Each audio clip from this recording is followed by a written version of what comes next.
ابراہیمی پر مبعوث فرمایا، تو نبی اکرم صلی اللہ علیہ وسلم کی شریعت مطہرہ میں بے شمار وہ احکامات جو حضرت ابراہیم علیہ السلام کی شریعت میں موجود تھے وہ باقی بھی رکھے گئے، اور ان کے جزوی احکامات کے اندر تفاصیل بھی نبی اکرم صلی اللہ علیہ وسلم کی شریعت میں نازل ہوئی۔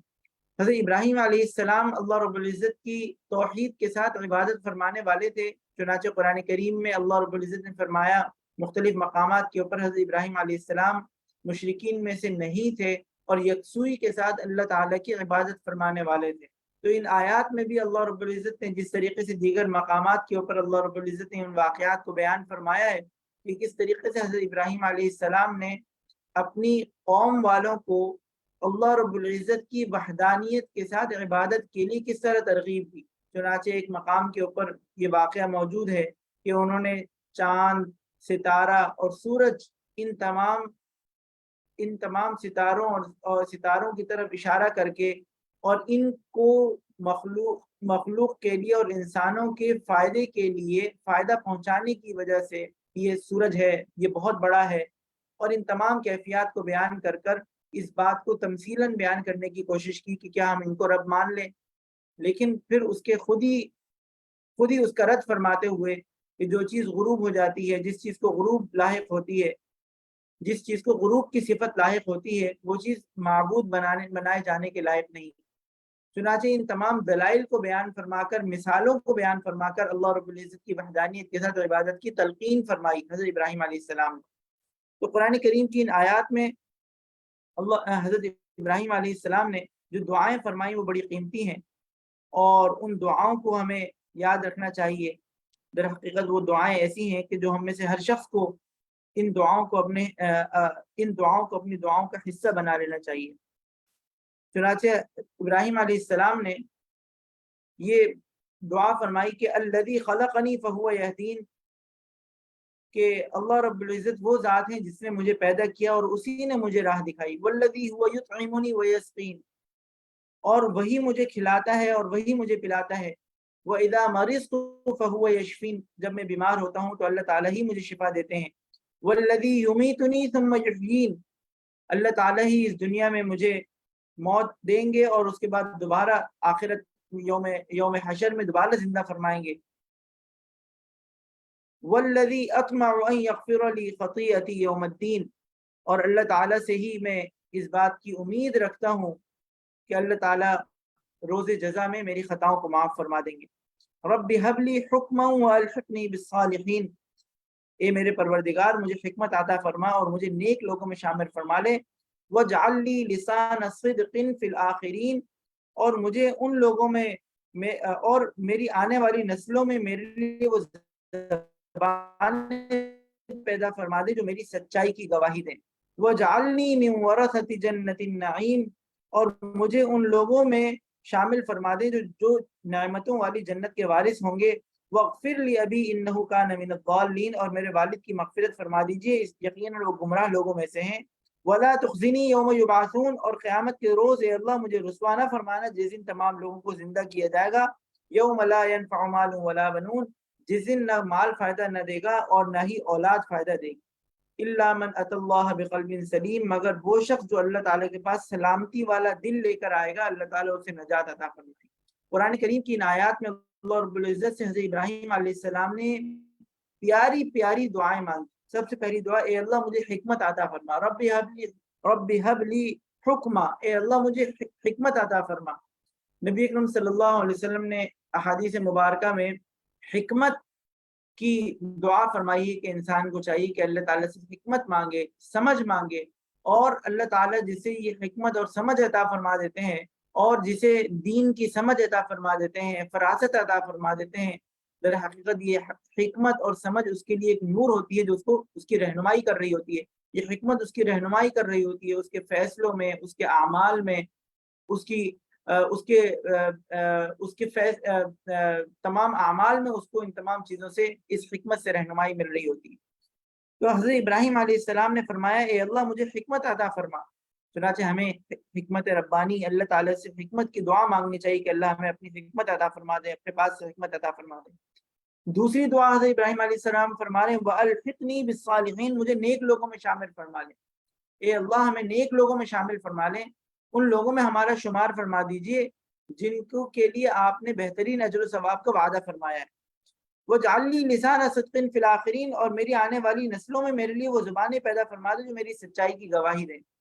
جس کو قرآن کریم احادیث مبارکہ میں نبی اکرم صلی اللہ علیہ وسلم نے فرمایا کہ صدقہ جاریہ یہ ہے کہ انسان کی اولاد ہو، نیک اولاد ہو، جو اس انسان کے اس دنیا سے جانے کے بعد بھی اس کے لیے دعا کرے۔ تو حضرت ابراہیم علیہ السلام نے بھی دعا فرما دی کہ اے اللہ میری نسلوں میں، میری اولاد میں ایک ایسے لوگوں کو پیدا فرما دے لسان صدق فی الآخرین، جو سچائی کی گواہی دیں، جو میرے لیے ذخیرہ آخرت بن جائیں، میرے لیے صدقہ جاریہ بن جائیں، اور میری ان نسلوں کے اندر میری اس محنت، دعوت کی محنت اور میری سچائی کو اس توحید کے اوپر میری نسلیں عمل کرنے والی بن جائیں۔ یہ وہ دعا ہے کہ جو ہم میں سے ہر شخص کو مانگنی بھی چاہیے اور اس کے لیے محنت بھی کرنی چاہیے کہ کیا ہم اپنی اولاد کی ایسی تربیت کر رہے ہیں یا نہیں کہ ہماری اولاد ہمارے اس دنیا سے جانے کے بعد ہماری بتائی ہوئی اور ہماری سکھائی ہوئی باتوں کو مان رہی ہو، ہم اور اللہ رب العزت کے احکامات کے اوپر عمل کرنے والی ہو، برائیوں سے بچنے والی ہو۔ لہٰذا ہمیں اس بات کا اہتمام بھی کرنا ہے، اس بات کی فکر بھی کرنی ہے کہ یہ دعائیں بھی مانگیں، اور ان دعاؤں کے لیے جو طریقہ کار، جو اسباب اللہ رب العزت نے طے فرما دیے ہیں، جو انبیاء اکرام علیہ السلام کی محنتوں سے واضح ہیں، ہمیں ان اسباب کو بھی اختیار کرنا ہے تاکہ ہم آخرت کے اندر اللہ رب العزت کی بارگاہ میں سرخرو ہو سکیں۔ اور اسی طریقے سے حضرت ابراہیم علیہ السلام نے جنت کے لیے بھی دعا مانگی، اور یقیناً اس وقت تک اللہ تعالیٰ کی طرف سے یہ حکم نازل نہیں ہوا تھا کہ اپنے والد کی مغفرت کی دعا نہ مانگے، تو اس لیے حضرت ابراہیم علیہ السلام نے اپنے والد کی بھی مغفرت کی دعا مانگی۔ اللہ تعالیٰ ہم سب کو ان دعاؤں کو مانگنے کی توفیق عطا فرما دیں اور یہ دعائیں ہمارے حق میں قبول فرما لیں۔ قرآن کریم کی صورت کے اندر دیگر انبیاء اکرام علیہ السلام کے اختصار کے ساتھ اللہ رب العزت نے قصے بیان فرمائے، اور اس کے بعد اس صورت کے آخر کے اندر اللہ رب العزت نے نبی اکرم صلی اللہ علیہ وسلم کو قرآن کریم کی حقانیت کے بارے میں بیان فرمایا کہ قرآن کریم حضرت جبرائیل علیہ السلام کی طرف سے نازل ہوا ہے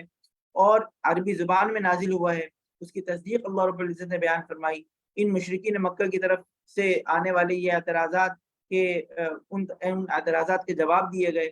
اور اللہ رب العزت نے قرآن کریم کی ان آیات میں ہر ایسے شاعر کی اور ہر ایسے شعراء کی جو اپنی گفتگو کے اندر بدگوئی کرتے ہیں اور ایسے تخیلات کا استعمال کرتے ہیں جو ہدایت پر نہیں ہوتے، گمراہی کی طرف لے جاتے ہیں، ان کی مذمت فرمائی ہے، اور ان تمام اشعار کی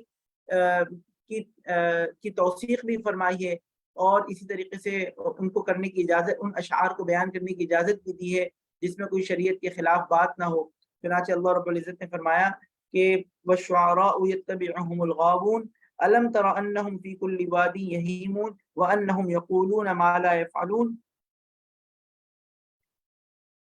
کہ یہ شاعر لوگ تو ان کے پیچھے تو بے راہ لوگ چلتے ہیں، کیا تم نے نہیں دیکھا کہ وہ ہر وادی میں بھٹکتے پھرتے ہیں اور ایسی باتیں کہتے ہیں جو کرتے نہیں ہیں۔ پھر فرمایا اِلَّا الَّذِينَ آمَنُوا وَعَمِلُوا الصَّالِحَاتِ، مگر وہ لوگ جو ایمان لائے اور انہوں نے نیک عمل کیے، وَذَكَرُوا اللَّهَ كَثِيرًا، اللہ تعالیٰ کو کثرت سے یاد کیا، وَانتَصَرُوا مِن بَعْدِ مَا ظُلِمُوا، اور اپنے اوپر ظلم ہونے کے بعد اس کا بدلہ لیا، وَسَيَعْلَمُ الَّذِينَ ظَلَمُوا أَيَّ مُنقَلَبٍ يَنقَلِبُونَ، اور ظلم کرنے والوں کو عنقریب پتہ چل جائے گا کہ وہ کس انجام کی طرف پلٹ رہے ہیں۔ چنانچہ نبی اکرم صلی اللہ علیہ وسلم نے حسان رضی اللہ تعالیٰ عنہ کو اس بات کا حکم دیا کہ نبی اکرم صلی اللہ علیہ وسلم کی مذمت کے لیے جو اشعار کہے گئے ہیں ان کے جواب دیں۔ چنانچہ حسان رضی اللہ تعالیٰ عنہ ان تمام اشعار کا جو نبی اکرم صلی اللہ علیہ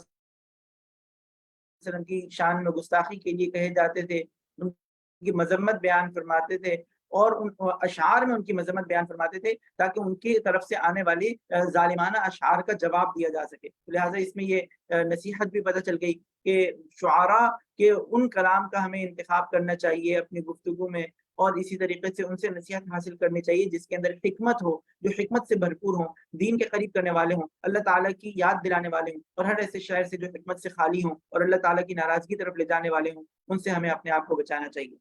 قرآن کریم کی اس صورت کے بعد سورۃ النمل ہے، اس میں حضرت سلیمان علیہ السلام کا واقعہ اللہ رب العزت نے بیان فرمایا ہے کہ چونٹیوں کا ایک واقعہ پیش آیا۔ حضرت سلیمان علیہ السلام کو اللہ رب العزت نے جانوروں کی جو زبان ہے اس کی سمجھ عطا فرما دی تھی، اور حضرت سلیمان علیہ السلام جانوروں کی بولی سمجھ سکتے تھے، جیسے کہ قرآن کریم کی ان آیات کے اندر